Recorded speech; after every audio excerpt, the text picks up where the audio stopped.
What's going on, guys? Hope you guys are having a great day. Hey, I just wanted to hop on here and share something that I feel like God dropped on me last night.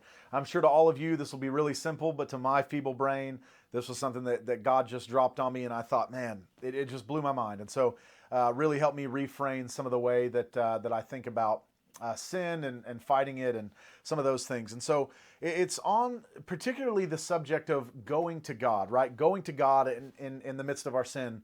I'm sure at some point you've confessed a sin to somebody, or maybe someone has confessed a sin to you. And I find that I say this same phrase, and someone confesses the sin, you think, and the response is just, man, well, you just got to go to God with that stuff. You got to go with God. And like I said, I've said it myself many times, and certainly that is true. And the foundational simple truth of that is applicable to all scenarios. However, I think it's kind of a similar response to when someone asks why, and the answer is because I said so.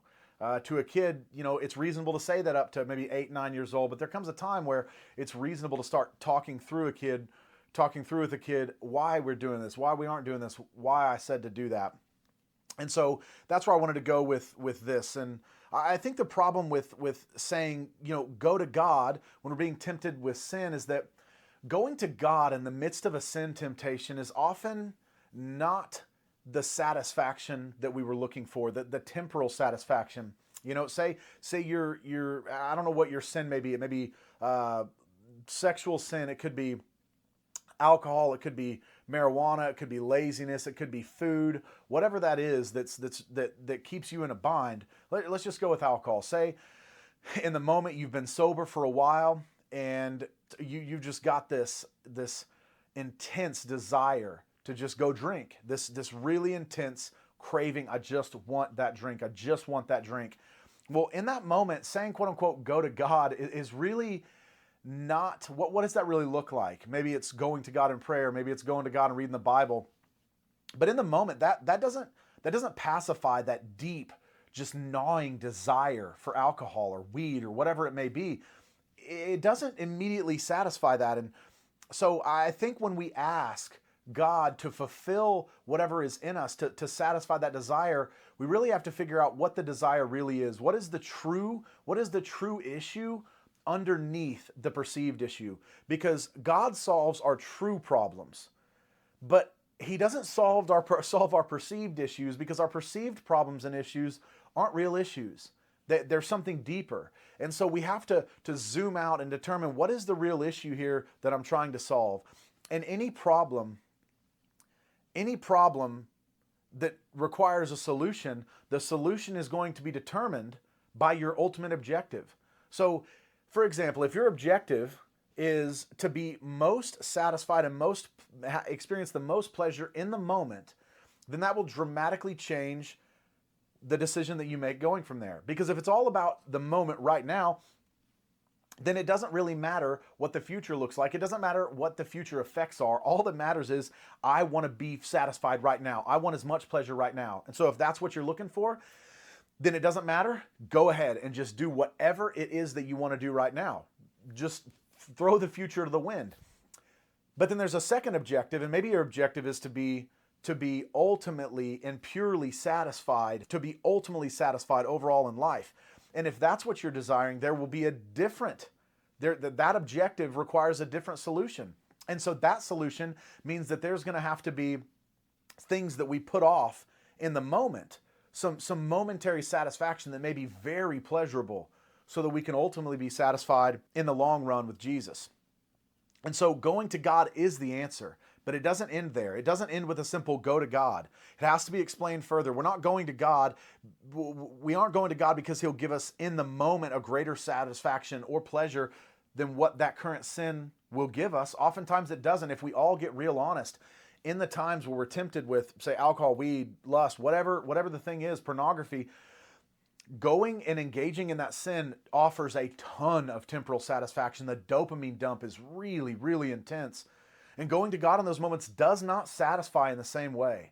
And some may say that this is heresy, and I'm just telling you, wait till I get to the end of this message, because I'm going to explain this further. But if you get real honest, it's not as satisfying in the moment. It's not as pleasurable in the moment. And so we have to go to something deeper. We have to start looking into beyond the immediate. We're going to God in those moments because we know that the pleasure that He will provide down the road, the pleasure that He will provide down the road from the immediate obedience will be far greater than the satisfaction and the pleasure that is provided in that sin struggle in the moment. So Hebrews 12:11-13, I think is so relevant here. It says, "For the moment, all discipline seems painful rather than pleasant, but later it yields the peaceful fruit of righteousness to those who have been trained by it. Therefore, lift your drooping hands and strengthen your weak knees, and make straight paths for your feet, so that what is lame may not be put out of joint, but rather be healed." So he's saying here that we're getting into a discipline issue. The discipline is what allows us to it's what allows us to put aside what is now so that what we can do later, right? Of course, we don't get to do what we want all the time. If we did that, we would be perpetually broke for the rest of our lives. We'd be perpetually fat for the rest of our lives. We'd be perpetually out of shape for the rest of our lives because all we do is exactly what we want all the time. We would never be able to have successful relationships because we couldn't be considerate of others. We'd never be able to have a successful marriage because we could never consider our spouse. All we do in this scenario without discipline is exactly what we want to do at all times. And so none of it all seems painful rather than pleasant. Verse 1, it seems painful rather than pleasant. So going to God and getting in the Word and going to God in prayer and asking Him to satisfy, it doesn't seem enjoyable in the moment. It doesn't seem enjoyable. What you'd really rather do is drink alcohol, look at porn, smoke weed, take a gummy, whatever it is, eat the food, go and indulge in that way, sit on the couch instead of going on the run. All of those things seem way more pleasant in the moment. It's true. If they didn't, it wouldn't be sin. Sin wouldn't be tempting if it wasn't better in the moment. But later, that discipline, but later it yields the peaceful fruit of righteousness to those who have been trained by it. And all of you have seen this. No, denying ourselves and going to God in the moment certainly does not offer the same pleasure that going to the sin does. It doesn't offer it, or else the sin wouldn't be tempting. For example, chicken breast and broccoli. Chicken breast and broccoli will never provide the same satisfaction in eating it as your favorite fast food meal, your favorite junk food meal that's just trash and terrible for you. It will never provide that satisfaction. If you're honest with yourself, it's like, man, 10 times out of 10, I prefer the junk food, prefer the cake, prefer the whatever. However, the pleasure of the junk food and the fast food will never satisfy in the same way that eating the chicken breast and the broccoli will 1.5 hours later. So the pleasure of eating the chicken breast and the broccoli will never satisfy in the same way that eating the junk food will. However, eating the junk food will never satisfy in the way that we feel an hour and a half later.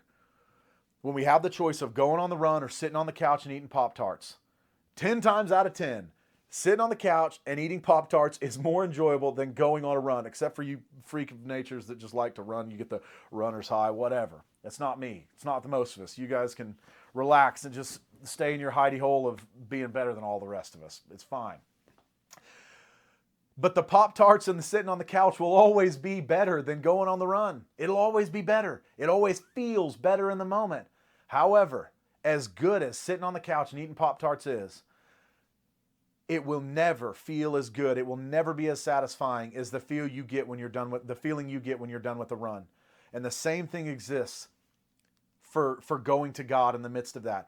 It is true. Going in prayer and getting in your Bible, reaching out, calling a friend, confessing your temptation, it will not feel as good as it will to give into the sin in the moment, temporarily.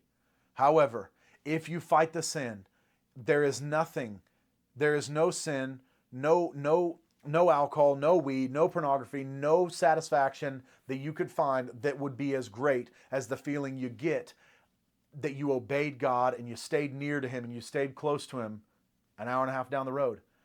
And you don't have to fight this battle 24/7. It's not a 24-hour battle. If you're real honest, these battles come 10, 15 minutes at a time, 2 or 3 times a day. That's it. Whatever temptation you're dealing with, you just have to fight it for 10 or 15 minutes a time, 2 or 3 times a day after that 10 or 15 minutes of fighting that urge goes away, you're good for hours of being able to obey and walk in freedom and walk in peace and righteousness for the rest of your days. So going back to verses 12, therefore lift your drooping hands and strengthen your weak knees and make straight paths for your feet so that what is lame may not be put out of joint, but rather be healed. Don't you want that? Doesn't that sound better? So when you're in that spot of, man, I know I should go to God, but I just want to do this other thing so badly. And I get it. I understand. I've been there a million times. I'll be there again. I understand. It doesn't feel as good. It doesn't feel as good. I'm not going to lie to you. However, at the very end of the day, it yields the peaceful fruit of righteousness to those who have been trained by discipline. It's a peaceful fruit of righteousness. There is no peace in sitting on the couch. There is no peace to looking at the porn. There is no peace to giving into the alcohol. There is no peace in the gummy, than smoking the weed. There is no peaceful fruit of righteousness from that. It does not produce that. It produces a massive dopamine hit that's really short-lived and then despair from the rest of it. So yeah, sure. Going to those other things is better than going to God if you're looking for temporal pleasure in the moment. But I'm telling you what, the long-term pleasure of experiencing God, there is absolutely nothing like that. There is no high like that. And so I hope next time when you're experiencing that and you're feeling that need of, I just need to go to God, I pray that you'll be reminded by the fact that for at the moment, all discipline seems painful rather than pleasant. It doesn't, of course it's painful. Of course it's not pleasant. But later it yields the fruit, the peaceful fruit of righteousness to those who have been trained by it. And finally, in verse 13, it makes straight paths for your feet so that what is lame may not be put out of joint, but rather be healed. You have an opportunity every time that sin comes, every time that unbelievable animalistic urge comes to just dive into whatever your thing is. Remember to go in that spot and make straight paths for your feet. Make straight paths. And part of that is getting all the crap out. Get the junk food out of the house. Get the devices in your house blocked with covenant eyes or accountable to you. Get the alcohol out. Get the gummies out. Cut off the friends that are tempting you in that way. Make straight paths for your feet so that what is lame may not be put out of joint, but rather be healed. We're looking for healing. We're looking for the peaceful fruit of righteousness. And I hope this clicks to you guys in the way it did for me. It was just something really cool that God dropped on me. Secondly, if you haven't already, all of these are also going to be posted to my YouTube channel, and so I'm trying to grow that as well. So if you guys wouldn't mind, please go subscribe to the YouTube channel. It would really mean a lot to me. Leave a comment. Secondly, I got some feedback last week from the video that I posted on an idea for a new video. So I've got that in the queue. I'm going to be responding to that person. I'm going to be making that video. Please, if you've got any videos you'd like me to make, I'd love to talk about it. And again, all of that's confidential. I'll never, if any of you guys reach out to me on a video that you'd like to hear in a message or anything like that, I won't share your name, won't share anything like that unless you'd like me to. So, but I'll keep all that confidential between you and I. And pray that this blesses you guys. Hope you guys have a great rest of your day, and look forward to catching up with you next time.